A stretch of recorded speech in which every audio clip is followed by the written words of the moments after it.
The working class in this country has an affordability problem. It's hard to keep up with rent, it's hard to pay for childcare, hard to put food on the table. But the federal government is focusing itself not towards addressing those issues, but towards emboldening organizations whose main priority is convincing people not to get abortions. It's not going towards healthcare or childcare or food, just anti abortion advocacy. And according to new reporting, hundreds of millions of dollars in anti poverty funding has now been quietly redirected to crisis pregnancy centers across the country. Let's break down what's happening and why this is a massive diversion of money that was meant to help poor working class families. Let's first talk about the program that's meant to fight poverty. The money comes from a federal grant called the Temporary Assistance for Needy Families, or TANF, and it was created to help low income families meet basic needs, things like housing assistance, childcare, job training, and emergency financial support. In theory, it's supposed to just be a lifeline for people living in poverty, but there's a loophole. Federal rules allow states to spend TANF money on programs that reduce unintended pregnancies or promote two parent families. That language is very broad. And once states receive the money, federal oversight is completely limited. The flexibility has allowed some states to redirect millions of dollars away from direct poverty assistance and towards something else entirely. Anti abortion crisis pregnancy centers. This article from Truth Out spells out exactly that. Federal funding for people in poverty is going to anti abortion centers instead. At least 8 states have given TANF funds to crisis pregnancy centers in recent years, even before the US Supreme Court overturned federal protections for abortion rights in 2022. According to data from the consulting firm Health Management Associates, more than $102 million dollars from TANF went to the centers in those 8 states between 2017 and 2023, including 22.5 million in Ohio, 11.75 million in Indiana, and 12 million in Texas.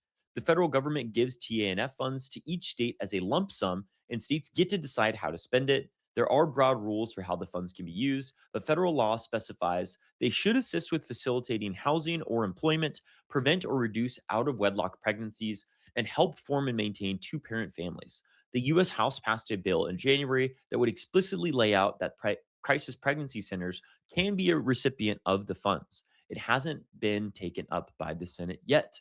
Diana Rodman, associate principal at Health Management Associates, said block grants like the ones associated with TANF can be used broadly, and there isn't much oversight after the funds are distributed. I'll repeat that. Between 2017 and 2023, $102 million dollars in anti poverty funding went to these types of pregnancy crisis centers. And a nationwide analysis found that between 2022 and 2025, states directed nearly 500 million in public funding to these crisis pregnancy centers. That includes federal funds, state funds, tax credit programs. We're not talking about a small little program. We're talking about hundreds of millions of dollars originally intended to help families escape poverty. And that money needs to go to families that actually are struggling in poverty. This article from the World Population Review shows poverty rates state by state. And according to this national poverty data, Texas has nearly 14.2% of their population that lives in poverty. Missouri has 12.7%. Ohio has 13%, and Indiana has 12.2%. These are significant poverty rates in these states. And all of that money is going towards advocating against abortion. That doesn't directly give relief to those that currently can't put food on the table or provide for their kids. These are states where millions of people are suffering financially. And the funds that were designed to help give direct relief to these families are now going to organizations whose main mission is ideological. So, what exactly are these crisis pregnancy centers, and why do they need hundreds of millions of dollars in taxpayer money? Well, most of these organizations present themselves as pregnancy counseling or healthcare centers. Many offer services like pregnancy tests, ultrasounds, baby supplies, but many do not provide comprehensive medical care. And most of them don't even have physicians on site that are providing paternal treatment. Major medical organizations have warned that certain crisis pregnancy centers provide inaccurate or incomplete medical information, particularly around abortion. Their core mission is typically to discourage people from getting abortions, which means money from an anti poverty program is being used to fund advocacy aimed at influencing reproductive decisions. Critics say that raises a fundamental question.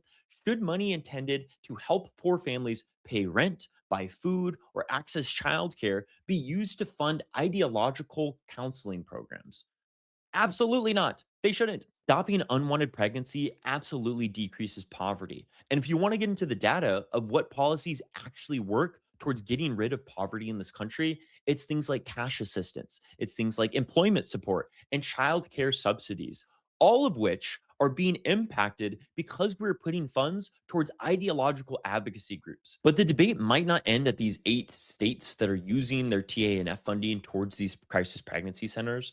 Recently, in the House of Representatives, a bill passed that explicitly allowed crisis pregnancy centers to receive this type of funding. If that measure becomes law, it would effectively normalize exactly what's happening in these 8 states across the entire country. The bill still needs to pass the Senate, so its future is uncertain. But if it's approved, it could expand federal funding streams to these organizations even further and submit them as the number one recipient of money that's supposed to go towards working class families. The United States is the richest country to ever walk the face of the earth, but most working class people couldn't tell you that. Their material conditions say otherwise. And as our federal leaders are focused on war in Iran, bombing other nations, we are continuing to see our own prices skyrocket here in the United States. Grocery bills are going up.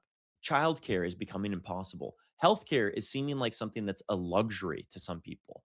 That cannot stand. We need to demand more from our politicians. And we can start by directing what's funding that's supposed to go towards anti poverty measures towards those actual working class families instead of ideological crisis centers. More than $100 million dollars in federal TANF money has gone towards these pregnancy centers instead of actual working class people. That is absolutely unacceptable. And across federal and state funding, hundreds of millions of more dollars can continue to be redirected towards these types of scams. At a time when millions of Americans are struggling with simple costs, the question that people should be asking is very simple. Should anti poverty funds be used to fight poverty or to fight abortion?